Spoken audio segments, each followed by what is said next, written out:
Good morning, Mashi. Good evening, Dennis. How's it going? It's been a while. Man, it's been ages. It's been ages. You're globe trotting. I guess not globe. You're Europe trotting. It's At close. this point, If I went any further north, I think I would have started looping around and coming back. So I think it qualifies as globetrotting. for those who don't know, at this point, Dennis has been to every country so many times. It's every country, so he's starting to repeat countries now. That's That's wild. true. I've been gone back to Iceland. Iceland, if anyone who listening here lives in Ireland, I would highly recommend it. People always say it's very, very expensive. That's only really true if you're going there to drink a bunch. If you want to just go have some cool food, see an entirely different landscape, it is like a 2 hour flight away. It feels much further away than it actually is. I would highly recommend it. This is Shades of Dennis because Dennis, for those of you who don't know, has a different podcast. It's true. And all he does on that podcast talk about who the hell ever settled Iceland. It's a wasteland. It's either too hot or too cold. It's so wildly inhospitable, dude. I don't understand. Like nowadays, with technology, it's fine, but arriving there in a year with 3 digits in it, I don't understand at all. The tenacity is crazy. It's just funny. It's just shades of different Icelandic experiences, which all makes sense. Which in all fairness to Dennis, they make sense, but it's just kind of funny. So, well, Dennis, I've been on this anime kick recently, just going through a lot of old animes of mine, and I think you've been on that anime kick. What, 35 years now, give or take? Probably closer to 40, 40. So 44. So Doraemon, which is very popular anime, is the first one, and Gegege no Kitaro, who I actually have a sketch of up here. Wow. Yeah, man, this is crazy. I'll quick aside. Gegege no Kitaro was the animator was Shigeru Mizuki Shigeru, and he only had one arm. And I watched him draw this sketch with one arm. It was pretty cool. Okay, so this is a much more recent anime, Fairy Tail, which I'm a huge fan of. And for those of you, this is what I'll say about Fairy Tail. For those of you who don't have the time, the wherewithal, we did a Fairy Tail recently, didn't we? We did. Yeah. I've been going on the Fairy Tail rabbit hole. For those who don't have the time, the wherewithal, or the commitment to try to power through One Piece, check out Fairy Tail. Much, much shorter, very similar character in Natsu Dragon Eel and Luffy D Monkey. Both excellent, though, so give that a shot. Anyway, this is from a different character, not Natsu, but Urza Scarlet. And this one really, it's funny how quotes, and this is, I think, part of the point of this podcast is they resonate with you. And we've talked about this, resonate you so differently at different times in your life. And so seeing this again and reading this again really made me think about, where I am and how I feel about things. But moving on doesn't mean you forget. It just means you have to accept what's happened and continue living. Oh, I 100% agree with that. I don't even know if that statement could be disagreed with. Right. And like you get this sort of thing a lot when people talk about, traumatic events that happen to them, things they struggle with. And the idea that you kind of get over something, there is almost an implication there that it's no longer weighing you down or that doesn't affect you anymore. But what you said is exactly true. It's much more about learning how to incorporate that into like the tapestry that makes up you and carrying it with you. It's about carrying it with you. It's not about putting it down. Yeah. And I think that it's easier for many of us to kind of lock things away in a lockbox, to kind of just, that's done. And I've had this experience. I've had this experience for periods of time in LA where I was very, very unhappy. And I went back there and I was walking around and I was like, wait a minute, I've been to this restaurant before. I used to come here all the time. And it was like a shock to me. In a way that kind of weirded me out about my own brain. Like, what's my brain doing? Like, how did that happen? And it wasn't a conscious thing. It was a subconscious thing. What I really think is important is there's that's kind of the extreme, an extreme example is I don't talk about it. I lock it away. It's in Pandora's box. Don't touch Pandora's box. It's done. But there's also a way, and I don't know if you've ever experienced this yourself, Dennis, or if you've seen this in other people, where you're kind of like, oh yeah, random past event, and they're kind of like, oh yeah, and they kind of have this like glassy smile, and you think to yourself, they've acknowledged it happened, or they acknowledge this thing happened. There's more to this story, and I don't know that it's really sunk in with them. Is it just a show now? It's like, okay, yeah, no, it's fine. We're all good now. It's and you kind of have that feeling of like, have you given this a moment's thought, or is this just get through this part of the conversation and move on? And I see that a lot, to be honest with you, in a lot of ways and a lot of times. And it's I know that there are things within ourselves and circumstances that we're all in that we don't want to look at. Sometimes I have these bark collars for the pups, and when I pull them out, you can kind of see them go like this. I don't know if you've ever seen pets who do this, like they can kind of see it, but they're like trying not to see it, but and that's how I feel with some of these things where it's like these issues come up. We we think first of all, we think forgiveness is a process of forgetting. It is not. It is not. If you forget it, you haven't forgiven it. Forgiving it is really embracing it in a way that it's going to stick with you, just as you said. Forgetting it is a way to say, I'm just going to erase this. I'm not going to forgive this. I'm not going to deal with this emotionally or intellectually. What you said is interesting though. Like I think it's tempting sometimes to say, "Oh yeah, we're fine now," right? It's this sort of like you're viewing your memories through a screen door, as if they're kind of happening to somebody else. There's a level of detachment there.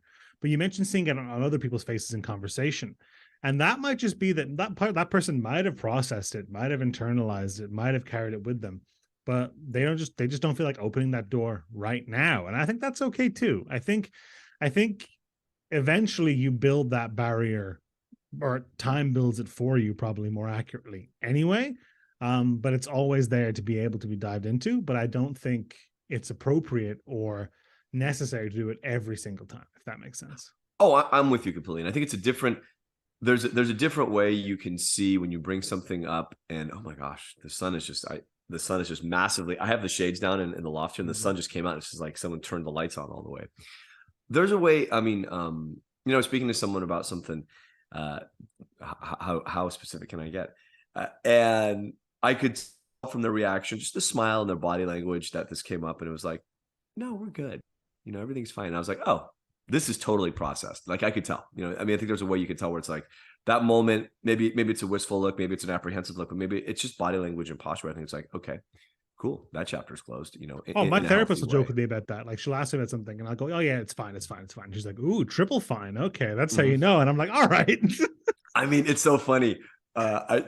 Dude, I'm trying to give Claire a bad time now, where it's like, oh, hey, I've got this extra pasta. We can have that for dinner. And, oh, okay, yeah. I'm like, look, if you don't want it, just say you don't want it. We don't have to Like do the that's dance. fine. Yeah, yeah. Like we don't have to, like, it's like this, oh, yeah, maybe. Like it's okay. Just say no. It's like it's always this, oh, yeah, maybe. Like, okay, we'll pass on that. Like, let me translate. I can speak it now. Um, but forgetting is interesting. When I think about the things I've forgotten, which is weird because when you think about things you forget, you start to remember them, right? But there's intentional forgetting and there's unintentional forgetting. And I wonder how much of that is a defense mechanism of our psychology. There's things that we do forget For sure. unintentionally, right? And then, I mean, I'm not talking about like hidden memories and like that's traumatic stuff that I'm not delving into. I'm talking about everyday life. Um, there are things we do and things that happen that I think our mind does kind of shunt to the side to protect us from ourselves. And it's interesting, and I understand the process. I think it's frankly bad. And one of the things that Your comes brain's up, doing it to try and protect you. I'm not sure. yeah, I mean, maybe it's not making the best decisions, but you're right. Not all memories are equally important in your brain, for sure. yeah. And I mean, look, it's one thing where it's like, okay, great. I don't know what I had a year ago today. Okay. That's just, we don't need to know that, right? But there's other things that I think our brain just kind of very conveniently says, look, you don't want to deal with this. I know you don't want to deal with this, or you're not ready to deal with this. I think you are ready to deal with it, by the way. Don't ever use that as an excuse. Meditating brings up a lot of random stuff in my mind when I can't shut it off. Sometimes my brain, I feel like when I'm meditating, and I don't know if you started doing this on a regular basis yet, Dennis. I have great days where I'm like, this is awesome, I'm killing it. And then some days it's like, no, that's not going to distract me. And my brain's like, yeah, well, maybe this will get you, Mosh. You're like, oh, Jesus, that was 10 years ago. Where'd that come Well, from? we talked this a little bit with when we talked in the episode, we talked about dreams a couple weeks ago, where it was like what your subconscious is broiling. It is not a very good editor, so it'll just stuff will bubble up completely indiscriminately. And all the meditation guides and stuff, and the mindfulness guides you read, don't pull against, don't resist those things, Lean into because them. resisting in and of itself will take you out of it. Have it come up, acknowledge it, and let it pass, right? Yep. And that's a lot of the time that's a lot easier said than done, depending on how difficult the things it's throwing at you are, of course. But that sort of stoic approach to things is what you're trying to strive towards most of the time. Absolutely. I mean, and that is the way. it is like, put it on that raft or a leaf on the river and let it go Mhm. downstream, throw it on the cloud above you and let it just move past you, but don't fight against it. Don't rail against it. Cause now you're just feeding it, that energy. Forgiving and forgetting specifically, it's a difficult thing. It's a difficult thing to overcome it and to say, no, I'm going to live with this, because there's things we want to forget. There's things we don't want to. And when I say live with that, you don't wake up every day and say, well, remember this terrible thing you did? Now here's your daily reminder. That's not what it's about. It's about embracing, that person who did that action, not in a way that says this was good, let me justify it, but in a way that says, I recognize, I did a bad thing, or I recognize a bad thing happened to me. And finding a way to really, really continue living with embracing that part of yourself, because that's part of you now, whether you want it to be or not. Whether you forget it's there, it's still there. Whether you want to deny it's there, it's still there. And it's a much easier life to find a way to embrace it and hold on to it than try to forget it, because you're never, it's like trying to forget something. Are you really forgetting it? You keep trying to forget it. The more you try to forget it, you're going to get there eventually. Spoiler, you're not. And so I think that there's a way that we become more whole when we figure out what our minds are trying to forget, and look at them, and sometimes it is, that random curry you had a year ago. Okay, you can forget that. That's okay. But it's tempting to think of these things as like a thorn in your shoe, right? And you want to try and get rid of it. But in reality, the best way forward is to just learn to live with all of the thorns in your shoes. And I know that analogy makes it sound like a terrible idea, but that is the way it is, really. Like, these things bother you, and as time goes by, they will bother you a little less, and then they won't bother you at all. And blacking them out and trying to compartmentalize them means that they will inevitably bubble up. It might not be when you're meditating, but it will definitely be when you're trying to get to sleep in the middle of the night, or when you're upset about something else, when you're especially tired or anything like that. And I think it's a fallacy to think that you've forgotten about it just because you're not thinking about it. It's still sitting there, and it's still available to your subconscious to throw back at you down the line. And all that means is to be less prepared for it when it does. And it will. And it will. That's inevitability, I think. Yeah.